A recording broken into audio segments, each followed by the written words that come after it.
ಹಾಗೆಯೇ ನಾನು ಮಾಡ್ತಾ ಇರುವಂಥ ಈ ಚಿಕನ್ ರೆಸಿಪಿಯಲ್ಲಿ ಯಾವುದೇ ಮಸಾಲೆ ಆಗಲಿ ತೆಂಗಿನಕಾಯಿ ಆಗಲಿ ರುಬ್ಬಿ ಹಾಕ್ದಿರಾನೆ ಒಂದು ಒಳ್ಳೆ ಗ್ರೇವಿನ ಮಾಡ್ತಾ ಇದ್ದೀನಿ. ನೋಡಿ ಯಾವ ರೀತಿಯಾಗಿ ಮಾಡ್ತೀನಂತ. ಹಾಯ್ ಹಲೋ, ಹೇಗಿದ್ದೀರಾ? ಬನ್ನಿ, ಇವತ್ತಿನ ವಿಡಿಯೋದಲ್ಲಿ ನಾನು ಮಾಡ್ತಾ ಇರುವಂಥ ಈ ಚಿಕನ್ ರೆಸಿಪಿ ಇದ್ರು ನಿಮ್ಮ ಬಾಯಿಗೆ ನೀರು ತರೋದಂತ ಗ್ಯಾರಂಟಿ.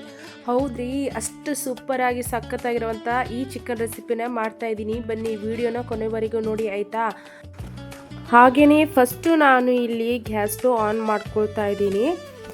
ಹಾಗೆಯೇ ನಿಮಗೆ ಒಂದೊಂದಾಗಿ ಯಾವ ರೀತಿಯಾಗಿ ಮಾಡ್ತೀನಿ ಅಂತ ತೋರಿಸ್ತಾ ಇದ್ದೀನಿ. ಗ್ಯಾಸ್ ಸ್ಟವ್ ಆನ್ ಮಾಡಿಕೊಂಡು ಒಂದು ಕಡಾಯಿ ಇಟ್ಕೊಂಡಿದ್ದೀನಿ. ಒಂದು ನಾನ್ ಸ್ಟಿಕ್ದು ದೊಡ್ಡ ಕಡಾಯಿ ತೊಗೊಂಡಿದ್ದೀನಿ. ಅದರಲ್ಲಿ ಸ್ವಲ್ಪ ಜಾಸ್ತಿ ಪ್ರಮಾಣದಲ್ಲಿ ಎಣ್ಣೆನೂ ಹಾಕ್ಕೊಳ್ತಾ ಇದ್ದೀನಿ. ಇದಕ್ಕೆ ಒಂಚೂರು ಎಣ್ಣೆ ಜಾಸ್ತಿ ಇದ್ದರೆ ಚೆನ್ನಾಗಿರುತ್ತೆ. ನಿಮಗೂ ಸಹ ಗೊತ್ತಿರುತ್ತೆ, ಚಿಕನಲ್ಲಿ ಎಣ್ಣೆ ಸ್ವಲ್ಪ ಜಾಸ್ತಿನೇ ಬಳಸ್ತೀವಲ್ವ. ಹಾಗಾಗಿ ನೋಡಿ, ಇಲ್ಲಿ ನಾನು ಸೋಂಪು ತೊಗೊಂಡಿದ್ದೀನಿ, ಬಡಿ ಸೋಂಪನ್ನು ತೊಗೊಂಡಿದ್ದೀನಿ. ಇದನ್ನು ಒಗ್ಗರಣೆಯಲ್ಲಿ ಮರಿದಿರ ಹಾಕಬೇಕು.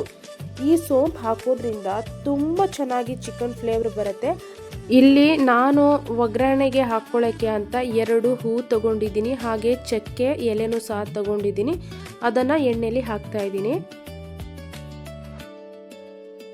ಹಾಗೆಯೇ ಹಸಿಮೆಣಸಿನ್ಕಾಯಿ, ಖಾರಕ್ಕೆ ತಕ್ಕನಂಗೆ ಹಸಿಮೆಣಸಿನ್ಕಾಯಿ ತೊಗೊಂಡಿದ್ದೀನಿ. ಈಗ ನಾನು ಉದ್ದುದ್ದಾಗಿ ಕಟ್ ಮಾಡ್ಕೊಂಡಿರುವಂಥ ಒಂದು 4 ಈರುಳ್ಳಿನ ಈ ರೀತಿಯಾಗಿ ಉದ್ದುದ್ದಾಗಿ ಕಟ್ ಮಾಡ್ಕೊಂಡಿದ್ದೀನಿ ಸಣ್ಣದಾಗಿ. ಇದನ್ನು ಸಹ ಎಣ್ಣೆಯಲ್ಲಿ ಹಾಕ್ತಾ ಇದ್ದೀನಿ. ಈಗ ಈರುಳ್ಳಿನ ಚೆನ್ನಾಗಿ ಗೋಲ್ಡನ್ ಬ್ರೌನ್ ಆಗೋವರೆಗೂ ಈರುಳ್ಳಿನ ಎಣ್ಣೆಯಲ್ಲಿ ಚೆನ್ನಾಗಿ ಫ್ರೈ ಮಾಡ್ಕೊಳ್ಳೋಣ.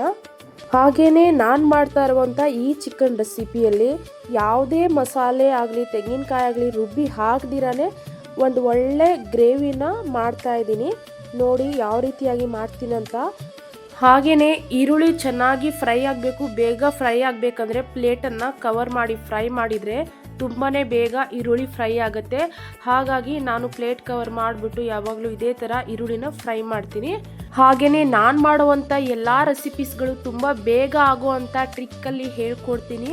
ಮರೀದಿರ ನನ್ನ ಚಾನಲ್ ಸಬ್ಸ್ಕ್ರೈಬ್ ಮಾಡ್ಕೊಳ್ಳಿ. ಹಾಗೆ ನನ್ನನ್ನು ಸಪೋರ್ಟ್ ಮಾಡಿ. ಹೊಸ ರೆಸಿಪಿಗಳನ್ನು ಶೇರ್ ಮಾಡ್ತಾ ಇರ್ತೀನಿ, ನೋಡ್ತಾ ಇರಿ, ನೀವು ಮಾಡ್ತಾ ಇರಿ. ಹಾಗೆಯೇ ಈರುಳ್ಳಿನ ಸ್ವಲ್ಪ ಮೇಲೆ ಕೆಳಗಡೆ ಮಾಡಿ ಚೆನ್ನಾಗಿ ಈರುಳ್ಳಿನ ಫ್ರೈ ಮಾಡ್ಕೊಳ್ತಾ ಇದ್ದೀನಿ. ನೋಡಿ, ಈಗ ಈರುಳ್ಳಿ ಎಲ್ಲ ಚೆನ್ನಾಗಿ ಫ್ರೈ ಆಗಿದೆ. ಈರುಳ್ಳಿ ಎಲ್ಲ ಗೋಲ್ಡನ್ ಬ್ರೌನ್ ಆಗಿ ಫ್ರೈ ಆಗಿದೆ. ನೋಡಿ, ಈಗ ನಾನು ಇದಕ್ಕೆ ಶುಂಠಿ ಬೆಳ್ಳುಳ್ಳಿ ಪೇಸ್ಟು, ನೋಡಿ ಈ ಥರ ಇಷ್ಟು ಜಾಸ್ತಿ ಪ್ರಮಾಣದಲ್ಲಿ ಶುಂಠಿ ಬೆಳ್ಳುಳ್ಳಿ ಪೇಸ್ಟನ್ನು ಹಾಕ್ಕೊಳ್ತಾ ಇದ್ದೀನಿ. ಒಂದು 4 ಸ್ಪೂನ್ ಆಗುತ್ತೆ ಈ ಶುಂಠಿ ಬೆಳ್ಳುಳ್ಳಿ ಪೇಸ್ಟು, ಅಷ್ಟನ್ನು ನಾನು ತಗೊಂಡಿದ್ದೀನಿ. ನೋಡಿ, ನಾನು ಈ ರೆಸಿಪಿಯಲ್ಲಿ ಶುಂಠಿ ಬೆಳ್ಳುಳ್ಳಿ ಪೇಸ್ಟನ್ನು ಜಾಸ್ತಿನೇ ಹಾಕ್ಕೊಳ್ತೀನಿ. ಹಾಗೆ ನಿಮಗೆ ಎಷ್ಟು ಬೇಕೋ ಅಷ್ಟನ್ನು ನೀವು ಹಾಕೋಬಹುದು. ಇದನ್ನು ಸಹ ಚೆನ್ನಾಗಿ ಫ್ರೈ ಮಾಡ್ಕೊಳ್ಳೋಣ. ಶುಂಠಿ ಬೆಳ್ಳುಳ್ಳಿ ಪೇಸ್ಟ್ನ ಹಸಿ ವಾಸನೆ ಹೋಗುವವರೆಗೂ, ಅದು ಸ್ವಲ್ಪ ಕೆಂಪು ಬಣ್ಣ ಬರುವವರೆಗೂ ಈರುಳ್ಳಿ ಜೊತೆ ಸೇರಿಸ್ಬಿಟ್ಟು ಇದನ್ನು ಚೆನ್ನಾಗಿ ಫ್ರೈ ಮಾಡ್ಕೊಳ್ಳೋಣ. ಹಾಗೆಯೇ ವಿಡಿಯೋ ನೋಡ್ತಾ ಇರೋರು ಪ್ರತಿಯೊಬ್ಬರು ದಿನ ನೈಟ್ 9 ಗಂಟೆಯಲ್ಲಿ ನಾನು ಲೈವಲ್ಲಿ ಇರ್ತೀನಿ. ಹಾಗೆ ಲೈವಲ್ಲಿ ಬಂದು ಸಹ ಸಪೋರ್ಟ್ ಮಾಡಿ. ಹಾಗೆಯೇ ನೋಡ್ತಾ ಇದ್ದೀರಲ್ವಾ, ಯಾರ್ಯಾರೆಲ್ಲ ನನ್ನ ವಿಡಿಯೋಸ್ಗಳನ್ನು ನೋಡ್ತಾ ಇದ್ದೀರಾ ಕಾಮೆಂಟ್ಸ್ ಮಾಡಿಬಿಟ್ಟು ತಿಳಿಸಿ ಆಯಿತಾ. ನಿಮಗೆ ಹೊಸ ರೆಸಿಪಿ ಯಾವುದಾದ್ರೂ ಬೇಕಂದರೆ ನಮಗೆ ಕಾಮೆಂಟ್ ಮಾಡಿಬಿಟ್ಟು ತಿಳಿಸಿ. ನೋಡಿ, ಈರುಳ್ಳಿ ಶುಂಠಿ ಬೆಳ್ಳುಳ್ಳಿ ಪೇಸ್ಟ್ ಕರೆಕ್ಟಾಗಿ ಬ್ರೌನ್ ಆಗಿ ಚೆನ್ನಾಗಿ ಫ್ರೈ ಆಗಿಬಿಟ್ಟಿದೆ. ಈಗ ನಾನು ಇದಕ್ಕೆ ಏನು ಮಾಡ್ತೀನಿ ಅಂದರೆ ಒಂದು 3 ಟೊಮ್ಯಾಟೊ ಈ ಥರ ಮಿಕ್ಸಿ ಜಾರಲ್ಲಿ ಹಾಕಿ ರುಬ್ಕೊಂಡು ಪೇಸ್ಟ್ ಮಾಡ್ಕೊಂಡಿದ್ದೀನಿ. ಪೇಸ್ಟ್ ಮಾಡ್ಕೊಂಡಿರುವಂಥ ಈ ಟೊಮ್ಯಾಟೊನ ನಾನು ಇದರಲ್ಲಿ ಸೇರಿಸ್ಕೊಳ್ತಾ ಇದ್ದೀನಿ. ಹಾಗೆಯೇ ಟೊಮ್ಯಾಟೊ ಸೇರಿಸ್ಕೊಂಡು ಇದನ್ನು ಚೆನ್ನಾಗಿ ಮಿಕ್ಸ್ ಮಾಡಿಕೊಂಡು ಈ ಟೊಮ್ಯಾಟೊ ಏನಿದೆ ಅಲ್ವಾ, ಚೆನ್ನಾಗಿ ಎಣ್ಣೆ ಬಿಟ್ಕೊಳ್ಳೋವರೆಗೂ ಕುಕ್ ಮಾಡ್ಕೋಬೇಕು.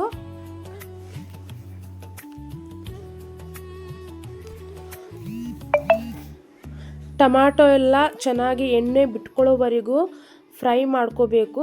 ಹಾಗೆಯೇ ಸ್ವಲ್ಪ ಹೊತ್ತು ಪ್ಲೇಟ್ ಮುಚ್ಚಿ ನಾನು ಇದನ್ನು ಬೇಯಿಸ್ಕೋತೀನಿ. ಬೇಗ ಟೊಮ್ಯಾಟೊ ಎಲ್ಲ ಕುಕ್ ಆಗಿಬಿಟ್ಟು ಎಣ್ಣೆ ಎಲ್ಲ ಬಿಟ್ಕೊಳ್ಳುತ್ತೆ. ಹಾಗಾಗಿ ನೋಡಿ, ಈಗ ಟೊಮ್ಯಾಟೊನೂ ಸಹ ಚೆನ್ನಾಗಿ ಕುಕ್ ಆಗಿದೆ. ಹಾಗೆಯೇ ನಾನು ಮಾಡ್ತಾ ಇರುವಂಥ ಈ ಚಿಕನ್ ರೆಸಿಪಿ ನಿಮಗೇನಾದರೂ ಇಷ್ಟ ಆಗ್ತಾ ಇದೆ ಅಂದರೆ ಒಂದು ಲೈಕ್ ಮಾಡೋದನ್ನು ಮರಿಬೇಡಿ. ನೋಡಿ, ಸೈಡಲ್ಲಿ ಎಲ್ಲ ಎಣ್ಣೆ ಬಿಟ್ಕೊಂಡಿದೆ, ಟೊಮ್ಯಾಟೊನೂ ಸಹ ಫ್ರೈ ಆಗಿದೆ. ಈಗ ನಾನು ಇದಕ್ಕೆ ಉಪ್ಪನ್ನು ಸೇರಿಸ್ಕೊಳ್ತಾ ಇದ್ದೀನಿ. ನೋಡಿ, ರುಚಿಗೆ ತಕ್ಕಷ್ಟು ಉಪ್ಪನ್ನು ಸೇರಿಸ್ಕೊಳ್ತಾ ಇದ್ದೀನಿ. ಹಾಗೆ ಒಂದು ಅರ್ಧ ಚಮಚದಷ್ಟು ಅರಿಶಿಣನೂ ಸೇರಿಸ್ಕೊಳ್ತಾ ಇದ್ದೀನಿ. ಹಾಗೆಯೇ ಗರಂ ಮಸಾಲ ಒಂದು ಚಿಕ್ಕ ಚಮಚದಿಂದ 1 ಚಮಚ ಆಗೋಷ್ಟು ಗರಂ ಮಸಾಲ, ಹಾಗೆಯೇ ಧನಿಯಾ ಪುಡಿ ಒಂದು 3 ಸ್ಪೂನ್ ಆಗುವಷ್ಟು ಧನಿಯಾ ಪುಡಿನ ಸೇರಿಸ್ಕೊಳ್ತಾ ಇದ್ದೀನಿ. ಚಿಕನ್ ಮಸಾಲಾನು ಸಹ ಒಂದು 3 ಸ್ಪೂನ್ ಆಗುವಷ್ಟು ಚಿಕನ್ ಮಸಾಲಾನು ಸಹ ಸೇರಿಸ್ಕೊಳ್ತಾ ಇದ್ದೀನಿ. ಈಗ ಇದನ್ನು ಸ್ವಲ್ಪ ಮಿಕ್ಸ್ ಮಾಡ್ಕೊಳ್ತಾ ಇದ್ದೀನಿ.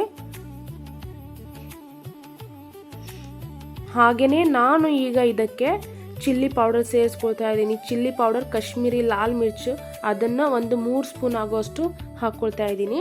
ಆವಾಗಲೇ ಹಸಿಮೆಣಸಿನಕಾಯಿನೂ ಸಹ ಹಾಕ್ಕೊಂಡಿದ್ದೀನಿ ಅಲ್ವಾ, ಹಾಗಾಗಿ ನೋಡ್ಕೊಂಡು ಹಾಕ್ಕೊಂಡ್ರೆ ಸಾಕು. ಈಗ ನಾನು ಇದಕ್ಕೆ ಒಂದು ಅರ್ಧ ಕಪ್ ಆಗುವಷ್ಟು ಮೊಸರನ್ನು ಸಹ ತಗೊಂಡಿದ್ದೀನಿ. ಮೊಸರು ಹಾಕೋದ್ರಿಂದ ಗ್ರೇವಿ ಸ್ವಲ್ಪ ತಿಕ್ಕಾಗಿ ಚೆನ್ನಾಗಿ ಬರುತ್ತೆ. ಹಾಗೇನೆ ಟೇಸ್ಟು ಸಹ ತುಂಬಾನೇ ಚೆನ್ನಾಗಿರುತ್ತೆ ಮೊಸರು ಹಾಕೋದ್ರಿಂದ. ನೋಡಿ, ಈಗ ಚಿಕನ್ಗೆ ಅಂತೂ ಸೂಪರ್ ಆಗಿರುವಂಥ ಈ ಮಸಾಲೆ ಎಲ್ಲ ರೆಡಿ ಆಗಿದೆ.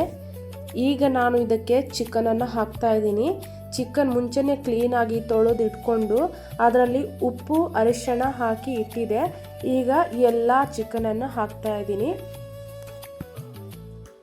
ಈಗ ಇದನ್ನು ಚೆನ್ನಾಗಿ ಮಿಕ್ಸ್ ಮಾಡ್ಕೊಳ್ತಾ ಇದ್ದೀನಿ.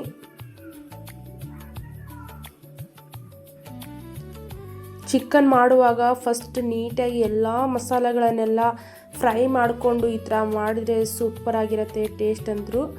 ಈಗ ಇದನ್ನು ಮಿಕ್ಸ್ ಮಾಡಿ ಸ್ವಲ್ಪ ಹೊತ್ತು ಪ್ಲೇಟನ್ನು ಕವರ್ ಮಾಡಿಬಿಟ್ಟು ಒಂದು 10 ನಿಮಿಷ ಗ್ಯಾಸನ್ನ ಕಡಿಮೆ ಉರಿಯಲ್ಲಿ ಇದನ್ನು ಬೇಯಿಸ್ಕೊಳ್ಳೋಣ. ಈ ಥರ ಬೇಯಿಸೋದ್ರಿಂದ ಮಸಾಲೆ ಎಲ್ಲ ಹಿಡ್ಕೊಳ್ಳುತ್ತೆ ಚಿಕನು. ನೋಡಿ, ಈಗ ಪ್ಲೇಟ್ ಕವರ್ ಮಾಡಿಬಿಟ್ಟು ನಾನು ಒಂದು 10 ನಿಮಿಷ ಗ್ಯಾಸ್ ಕಡಿಮೆ ಉರಿಯಲ್ಲಿ ಬಿಟ್ಟಿದ್ದೀನಿ. ಈಗ ನೋಡಿ, ಚಿಕನ್ ಒಂದು 10 ನಿಮಿಷ ಬೇಯಿಸ್ಕೊಂಡಿದ್ದೀನಿ. ಸೈಡಲ್ಲೆಲ್ಲ ಎಣ್ಣೆ ಬಿಟ್ಕೊಳ್ತಾ ಇದೆ. ಈಗ ನಾನು ಇದಕ್ಕೆ ನೀರನ್ನು ಸೇರಿಸ್ಕೊಳ್ತೀನಿ. ನಮಗೆ ಎಷ್ಟು ಬೇಕು ಅಷ್ಟು ನೀರನ್ನು ನೋಡಿಕೊಂಡು ಸೇರಿಸ್ಕೋಬೇಕು. ಇಲ್ಲಿ ನಾನು ಬಿಸಿ ನೀರನ್ನು ತೊಗೊಂಡಿದ್ದೀನಿ. 1 ಮಗ್ ಆಗೋಷ್ಟು ನಾನು ಇಲ್ಲಿ ನೀರು ಸೇರಿಸ್ಕೊಂಡಿದ್ದೀನಿ. ನಿಮಗೆ ಎಷ್ಟು ಬೇಕಾಗುತ್ತೋ ಅಷ್ಟು ನೀರನ್ನು ಸೇರಿಸ್ಕೊಂಡು ಎಷ್ಟು ಗಟ್ಟಿ ಬೇಕು ಎಷ್ಟು ತೆಳು ಬೇಕು ನೋಡಿಕೊಂಡು ಹಾಕ್ಕೊಂಡು ಮಾಡ್ಕೋಬೋದು. ನೋಡ್ತಾ ಇದ್ದೀರಲ್ವಾ, ಈಗ ಇದನ್ನು ನಾನು ಏನು ಮಾಡ್ತೀನಿ ಅಂದರೆ ಪ್ಲೇಟನ್ನು ಕವರ್ ಮಾಡಿಬಿಟ್ಟು ಚೆನ್ನಾಗಿ ಚಿಕನ್ ಎಲ್ಲ ಬೇಯಲಿಕ್ಕೆ ಅಂತ ಇಟ್ಬಿಡ್ತೀನಿ. ಈಗ ನೋಡಿ, ನಾನು ಒಂದು 10 ನಿಮಿಷನ ಇದನ್ನು ಬಿಡ್ತಾ ಇದ್ದೀನಿ. 10 ನಿಮಿಷ ಆದ ನಂತರ ಈಗ ನೋಡಿ ಚಿಕನ್ ಎಲ್ಲ ಕುದೀತಾ ಇದೆ ಚೆನ್ನಾಗಿ. ಹಾಗೆಯೇ ಚಿಕನ್ ಎಲ್ಲ ಸ್ವಲ್ಪ ಹೊತ್ತು ಬೇಯಬೇಕಲ್ವಾ, ಟೈಮ್ ಬೇಕಾಗತ್ತೆ. ಹಾಗಾಗಿ ಇದನ್ನು ಚೆನ್ನಾಗಿ ಬೇಯಿಸಿದ ನಂತರ ನಿಮಗೆ ನಾನು ತೋರಿಸ್ತೀನಿ. ನೋಡಿ, ಈಗ ಚೆನ್ನಾಗಿ ಕುದಿ ಬರ್ತಾ ಇದೆ ಚಿಕನ್ ಅಂತೂ. ಇನ್ನು ಸ್ವಲ್ಪ ಹೊತ್ತು ಇದನ್ನು ಕವರ್ ಮಾಡಿ ಇಟ್ಬಿಡ್ತೀನಿ. ನೋಡಿ, ಚಿಕನ್ ಎಲ್ಲ ಕುದೀತಾ ಇದೆ ಸೂಪರಾಗಿ. ಚಿಕನ್ನು ಸಹ ಬೇಯ್ತಾ ಇದೆ ನೋಡಿ ಇಲ್ಲಿ. ಹಾಗೇನೆ ನೋಡ್ತಾ ಇದ್ದೀರಲ್ವಾ, ಚಿಕನ್ ಕಲರ್ ಅಂತೂ ಫುಲ್ಲು ರೆಡ್ ಆಗಿದೆ. ನಿಮಗೆ ವಿಡಿಯೋದಲ್ಲಿ ಯಾವ ಥರ ಕಾಣಿಸ್ತಾ ಇದೆ ಅಂತ ಗೊತ್ತಾಗ್ತಾ ಇಲ್ಲ. ವಿಡಿಯೋದಲ್ಲಿ ಅಷ್ಟೊಂದು ಕ್ಲೀನಾಗಿ ರೆಡ್ಡಾಗಿ ಕಾಣಿಸ್ತಾ ಇಲ್ಲ ಇದು, ಆದರೆ ರಿಯಲ್ ಆಗಿ ತುಂಬಾ ರೆಡ್ಡಾಗಿ ಸೂಪರಾಗಿದೆ ಗ್ರೇವಿ ಅಂತೂ. ನೋಡ್ತಾ ಇದ್ದೀರಲ್ವಾ, ಯಾವುದೇ ಮಸಾಲೆಗಳನ್ನು ನಾನು ಇಲ್ಲಿ ರುಬ್ಬಿ ಹಾಕಿಲ್ಲ, ಹಾಗೆ ತೆಂಗಿನಕಾಯಿನೂ ರುಬ್ಬಿ ಹಾಕಿಲ್ಲ. ಎಷ್ಟು ಚೆನ್ನಾಗಿ ತಿಕ್ಕಾಗಿ ಗ್ರೇವಿ ರೆಡಿ ಆಗಿದೆ ಅಂತ. ಹಾಗೆಯೇ ನೀವು ಸಹ ಈ ಥರ ಚಿಕನ್ ಮಾಡ್ಕೊಳ್ಳಿ. ಯಾವುದೇ ಮಸಾಲೆಗಳನ್ನು ರುಬ್ಬಿ ಇಟ್ಕೊಂಡು ಮಾಡೋ ಅವಶ್ಯಕತೆಯೇ ಇಲ್ಲ. ಈ ಥರ ಸೂಪರಾಗಿ ತುಂಬ ಈಸಿಯಾಗಿರುವಂಥ ಒಂದು ಚಿಕನ್ ಗ್ರೇವಿ ರೆಸಿಪಿನ ತುಂಬ ಬೇಗ ಮಾಡ್ಕೋಬಹುದು. ಒಂದು ಶುಂಠಿ ಬೆಳ್ಳುಳ್ಳಿ ಪೇಸ್ಟ್ ಇದ್ದರೆ ಸಾಕು. ಹಾಗೆ ಟೊಮ್ಯಾಟೊನೂ ಸಹ ರುಬ್ಬೇಕಂತ ಏನೂ ಇಲ್ಲ, ಅದನ್ನು ಸಣ್ಣದಾಗಿ ಕಟ್ ಮಾಡಿಕೊಂಡ್ರೂ ಸಾಕಾಗುತ್ತೆ. ಈ ಥರ ಒಂದು ಚೆನ್ನಾಗಿರುವಂಥ ಗ್ರೇವಿ ಚಿಕನ್ ಮಾಡ್ಕೋಬಹುದು. ನೋಡ್ತಾ ಇದ್ದೀರಲ್ವಾ, ಈ ಚಿಕನ್ ರೆಸಿಪಿನ ನಾನು ಯಾವ ಥರ ಮಾಡಿದ್ದೀನಿ ಅಂತ ನಿಮಗೆ ತೋರಿಸ್ಕೊಟ್ಟಿದ್ದೀನಿ. ಈ ರೆಸಿಪಿ ವಿಡಿಯೋ ನಿಮಗೆ ಇಷ್ಟ ಆಗಿದ್ರೆ ಒಂದು ಲೈಕ್ಸು, ಕಮೆಂಟ್ಸು, ಸಬ್ಸ್ಕ್ರೈಬ್ ಮಾಡೋದನ್ನು ಮಾತ್ರ ಮರಿಬೇಡಿ. ನನಗೆ ನಿಮ್ಮ ಸಪೋರ್ಟು ಬೇಕಾಗಿದೆ, ತುಂಬ ಬೇಕಾಗಿದೆ. ಹಾಗಾಗಿ ನನಗೆ ನೀವು ಸಪೋರ್ಟ್ ಮಾಡಿ. ಮತ್ತು ಹೊಸ ರೆಸಿಪಿಗಳನ್ನು ನಿಮಗೋಸ್ಕರ ನಾನು ಶೇರ್ ಮಾಡ್ತಾ ಇರ್ತೀನಿ. ನೋಡ್ತಾ ಇರಿ, ಮಾಡ್ತಾ ಇರಿ. ಹಾಗೆ ನನ್ನ ಯೂಟ್ಯೂಬ್ ಚಾನಲನ್ನು ಸಬ್ಸ್ಕ್ರೈಬ್ ಮಾಡ್ಕೊಳ್ಳೋದನ್ನು ಮರಿಬೇಡಿ ಫ್ರೆಂಡ್ಸ್.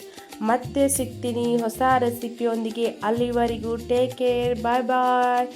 ಈ ವಿಡಿಯೋ ನೋಡಿದ್ದಕ್ಕೆ ಥ್ಯಾಂಕ್ ಯು ಸೋ ಮಚ್.